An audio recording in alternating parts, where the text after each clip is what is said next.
Okay, so limits of a superpower. So this covers everything from the late 60s to 1980. So now that we've moved from Truman to Eisenhower to Kennedy to Johnson and now into Nixon, now we're going to talk about like the movement of demilitarization theoretically.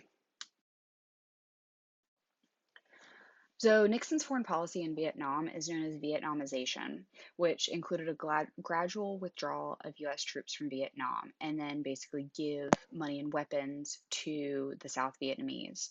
In 1969, we had 540,000 US troops in Vietnam, and 3 years later, we had under 30,000 US troops. And Nixon said, okay, guys, we're not going to keep using our ground forces, but you're going to get our support. So it was a back off, but not really a back off at the same time on Nixon. But Vietnamization is what you should associate for foreign policy with Nixon. As for April 1970, Nixon expanded the war then. Yes, I know, he just said he was containing the war. He expanded the war by using US forces to invade Cambodia in an effort to destroy Vietnamese communist bases in that country. There were nationwide protests as a result of this on college campuses against against the war completely. And this led to 4 students being killed by the National Guard troops at Kent State in Ohio and 2 students being killed at Jackson State in Mississippi. The Pentagon Papers. I'll link to a video about it, but there was a secret government history, and it was all written down, documenting the mistakes and the deceptions of the government policymakers in their handling with Vietnam. This was a giant scandal. Um, so it got released and published by the New York Times in 1970. The American public was outraged. I mean, this was completely insane. The movie The Post is based on the Pentagon Papers and them being published. Um, so yeah, I'll link to the video here and um, watch that when you get a chance about the Pentagon Papers. I've got links for 3 more videos here, all about the Vietnam War and how it impacted Navy SEALs, US prisoner of war, and his experiences, and PTSD in Vietnam, the first war where we're really like paying attention to it more than just shell shock. Um, on the right, you see pictured the tunnels that the Viet Cong used to get around and live. That's what made it even more difficult to fight them because they were literally under the ground and fighting a guerrilla war. So, Nixon's national security advisor, Henry Kissinger, was having secret talks with North Vietnam's foreign minister, Le Duc Tho, in order to try to end the war. They didn't go so hot. So, as a result, Nixon ordered the massive bombing of North Vietnam when the secret talks went south. They were the heaviest of the air attacks of the war, and it was just weeks of bombings. After they were bombed like crazy, the North Vietnamese agreed to an armistice where the US would withdraw the last of their troops and then get back over 500 prisoners of war that had been held by the Viet Cong. In Paris in 1973, we agreed to a ceasefire and free elections, and the US could pull itself out of the war. So, a détente is a deliberate reduction of Cold War tensions, so purposefully easing and thawing the Cold War. As for China, in February 1972, Nixon became the first president to meet with Mao Zedong and acknowledge him as the leader. The exchange ultimately led to the US recognition of the communist government in 1979, which was a really big deal. And then after that, we used our relationship with China to pressure the Soviets into a treaty to help limit anti ballistic missiles. This is known as the Strategic Arms Limitations Talks, or SALT. The US diplomats secured Soviet consent to a freeze on the number of ballistic missiles carrying nuclear warheads. So this was a good thaw in the Cold War. Nixon's domestic policy was known as New Federalism. Republicans shifted some of the responsibility for social programs from the federal government back to state and local governments. Because remember, we had this big buildup during the New Deal of all these social welfare programs being run by the federal government. Well, now the Republicans are like, let's back off on this and put this more on the state and local governments. Let's spend a little less here in the federal government. So Congress approved giving the local governments $30 billion in block grants over 5 years in order to address local needs as they saw fit. The Republicans wanted to slow the growth of the federal government and then return that responsibility to the states. Nixon also got in a bit of trouble because he didn't spend funds that were appropriated for social programs. The court said, we don't care if you don't personally agree with how the money should be spent. It is your job as the president to carry out the laws of Congress. So, got into a little bit of a tiff there with Congress and the courts. In the 1970s, the economy faced an unusual combination of economic slowdown and high inflation. It got this funny little name called stagflation, stagnation plus inflation. To slow the inflation, Nixon tried to cut federal spending. It led to recession and unemployment. He took the dollar off the gold standard, which helped to devalue it. He added a 10% surtax on all imports, and he gave automatic increases for Social Security benefits based on the annual rise of the cost of living to help protect seniors, the poor, the disabled, like the people who were most affected by the worst effects of inflation. As part of his economic policies, Congress helped to establish Title IX, which was a statute to end sexual discrimination in schools that receive federal funding. So, what people most know it for is the requirement that schools provide girls with equal athletic opportunities. Um, so, ladies, that is the reason that most of you are able to actually participate in athletics because of Title IX. So, Nixon knew that he was a minority president because he received only 43% of the popular vote in 1968. He had to have a strategy to deal with the South. So his strategy was known as the silent majority. Democrats, including Southern whites, Northern Catholic blue collar workers, and recent suburbanites who disagreed with the liberal shift of their party, were known as the silent majority. Nixon wanted to appeal to the millions of voters who had become disaffected by anti war protests, the black militants, school busing, and excesses of the youth counterculture. The ones that were just generally tired of it all and wanted the country to get back to normal.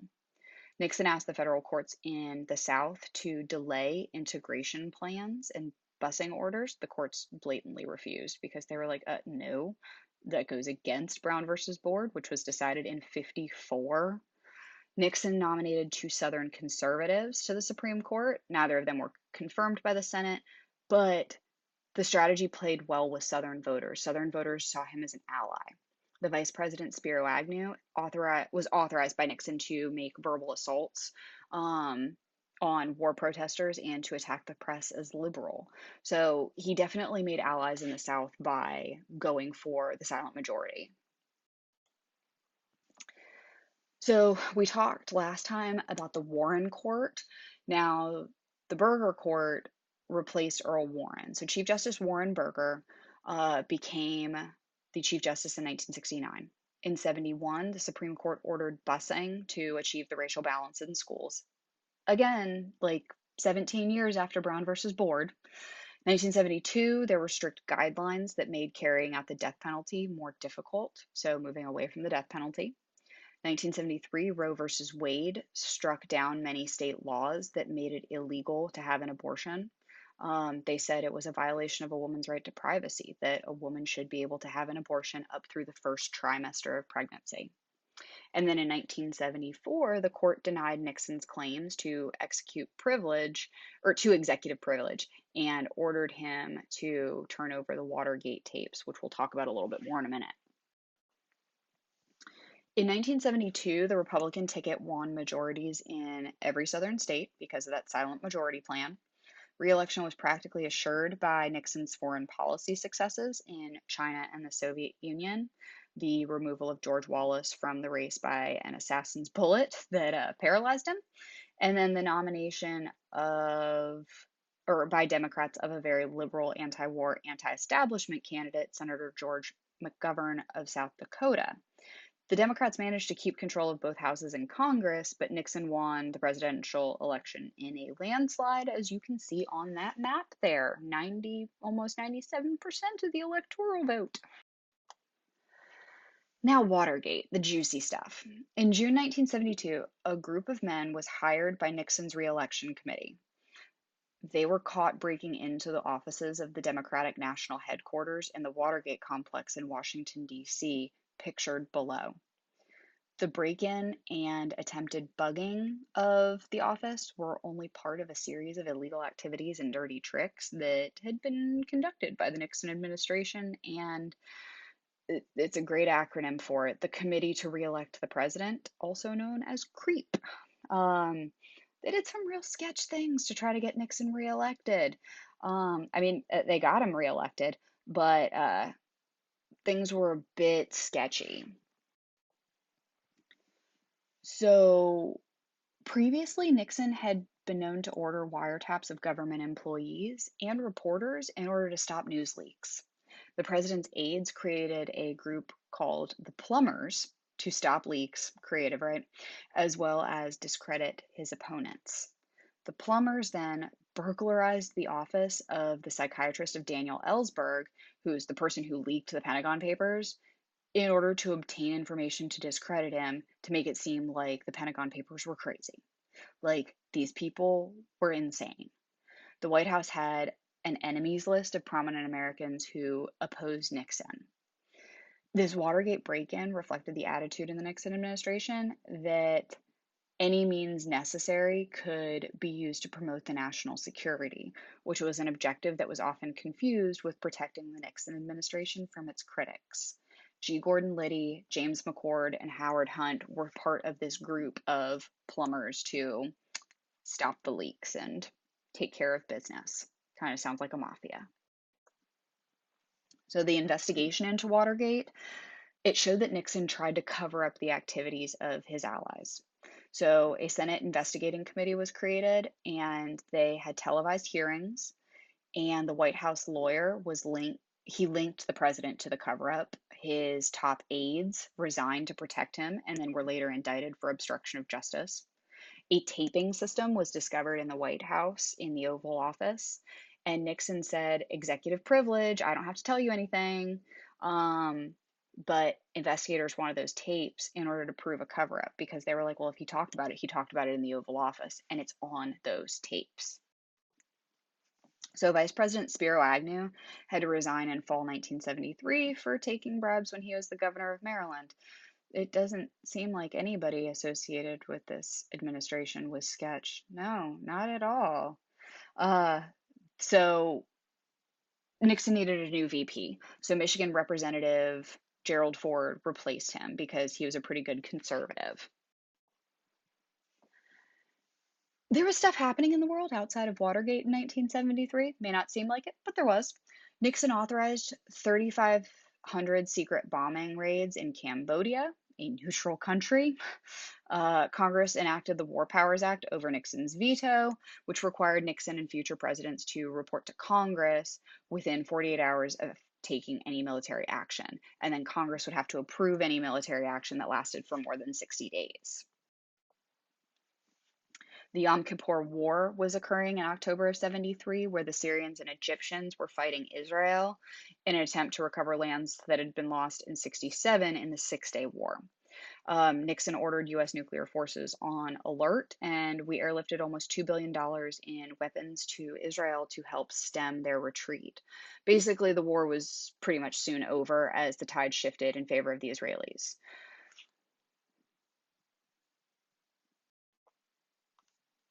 As for more life outside Watergate, OPEC placed an embargo on oil sold to Israel's supporters, which caused a worldwide oil shortage and long lines at gas stations. The US economy suffered from runaway inflation, the loss of manufacturing jobs, and a lower standard of living for blue collar workers.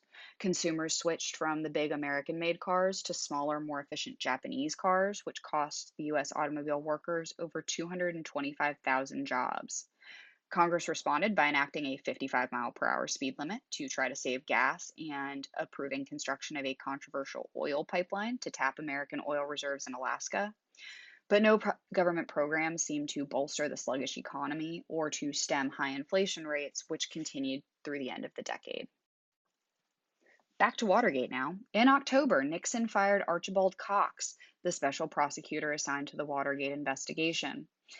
It looked like Nixon was interfering with the investigation, and the US Attorney General resigned because he was like, no, this is ridiculous.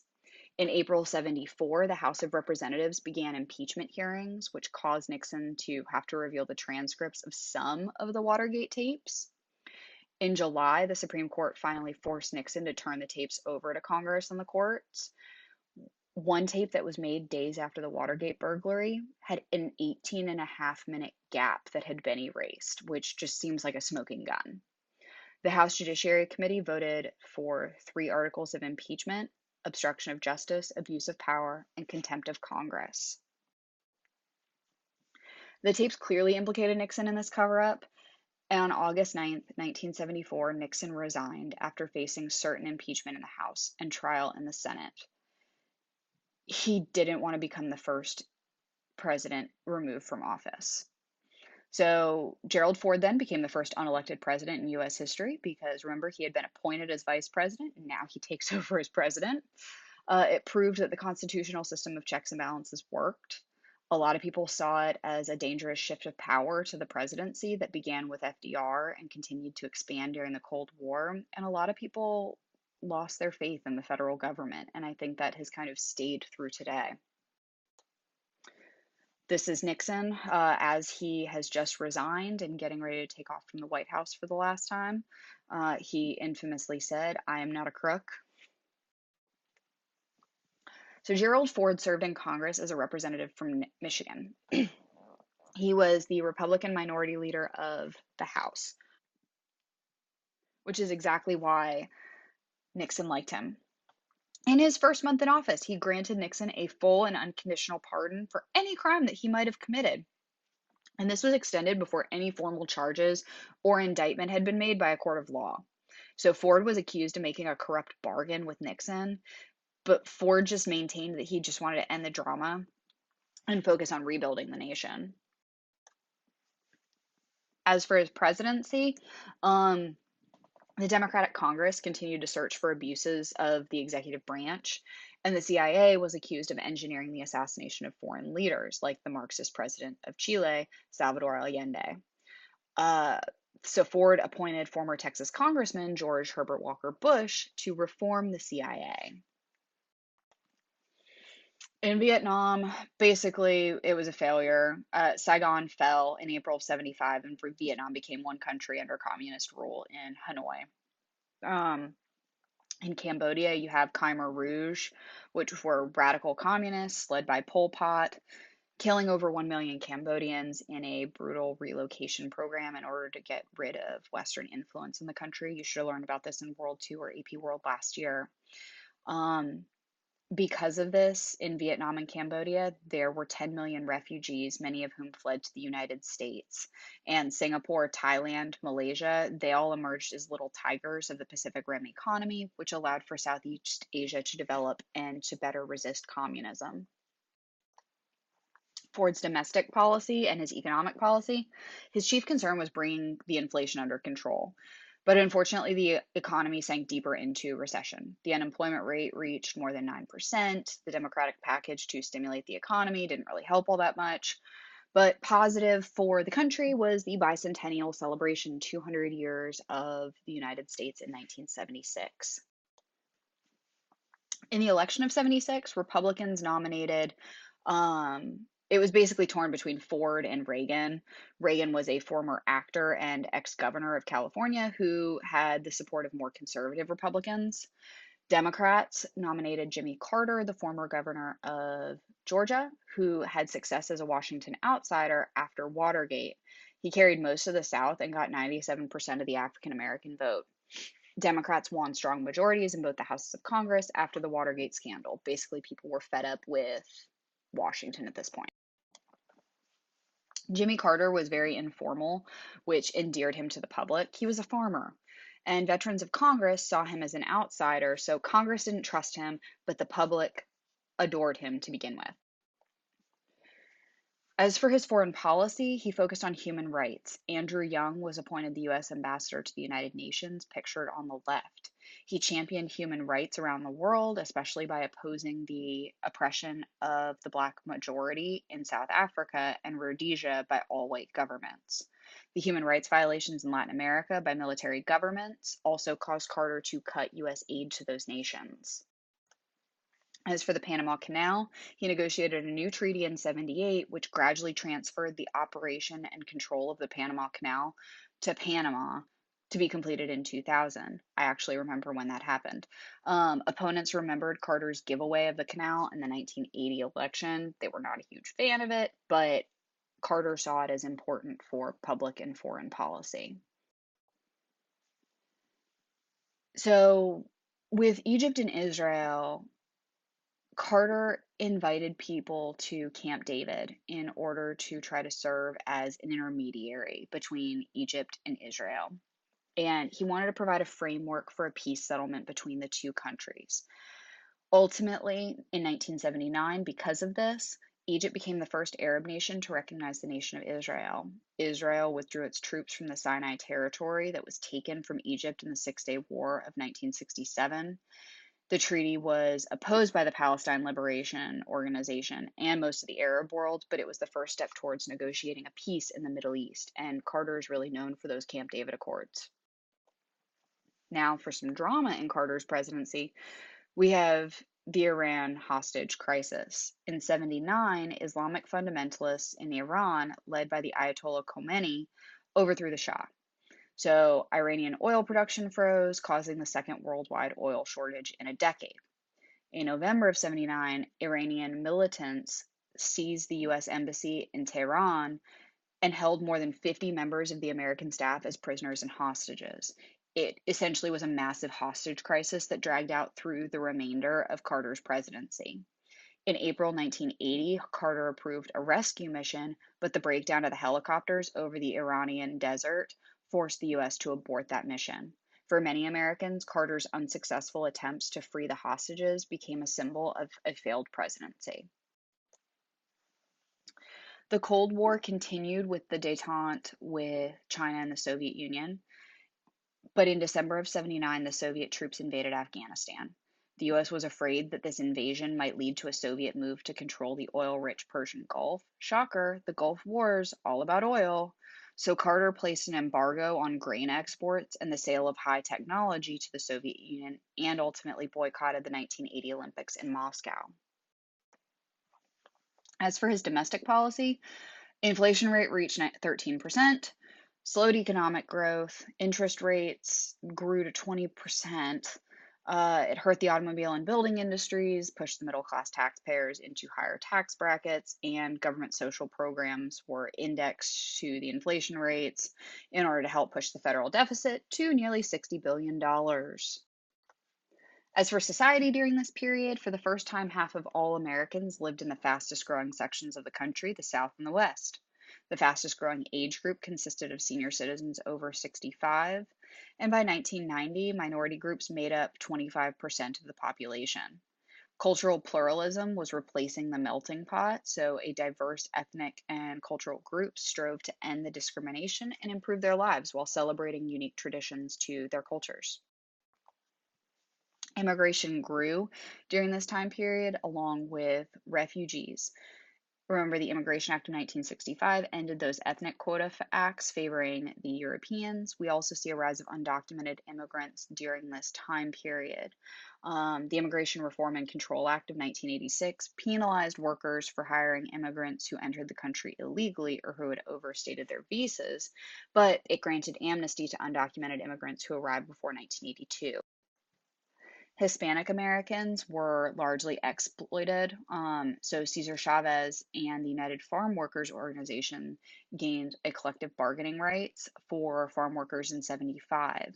They also won a federal mandate for bilingual education, requiring schools to teach in both English and Spanish to Hispanic children. And by 2000, Hispanics had become the largest minority group in the United States. The American Indian movement included some militant actions like taking over an abandoned prison on Alcatraz. They occupied Wounded Knee. Basically, American Indians did not want to assimilate into urban America, fearing their loss of their own cultural identity. Ultimately, the government gave reservations and tribal lands greater control over their programs and education and law enforcement. Um, there was an improvement in education on reservations in order to try to stop the widespread unemployment and poverty. And ultimately, American Indians built industries and gambling casinos on their reservations to increase their profits. Asian Americans became the fastest growing ethnic minority by the 1980s. They had a strong dedication to education, which resulted in strong representation at the best colleges and universities. Minority rights during this time period included the gay liberation movement. In 69, police raided the Stonewall Inn, which was a gay bar in New York City. It sparked a riot and the gay rights movement. Um, this movement urged homosexuals to be open about their identity and to work to end discrimination and violent abuse. By the mid 1970s, homosexuality was no longer classified as a mental illness, and the Federal Civil Service, so working for the government, dropped its ban on employment of homosexuals. In 1993, President Clinton enacted a don't ask, don't tell policy where people would not be asked or expected to describe their sexual identity, but the military could still kick people out for being gay or lesbian. So you see some gains, but then a little bit of a backtrack too. In 1970, we had the first Earth Day because, we're concerned about the air and water pollution and, the natural environment. Um, we also had a postmodern culture that questioned the benefits of industry and the new technologies because we had massive oil spills um, and power plant accidents and then the Chernobyl nuclear reactor explosion. So you can see the oil spills and the damage of these explosions. I mean, just not good. So the Clean Air Act was enacted in 1970, the EPA was created in 72, Clean Water Act, Endangered Species Act, a Superfund was created to clean up toxic dumps. These laws basically regulated toxic substances, public drinking water systems, getting rid of the dumping of waste, and protecting natural environments and wildlife. There was also a conservative shift at the end of the 1980 or the end of the 1970s, early 1980s. The protest movements by the diverse groups produced a more stressed society and a fragmentation of society, basically. So, the slowing economy and declining standard of living also made many Americans feel pretty angry and bitter, leading to the rise of conservatism during this time.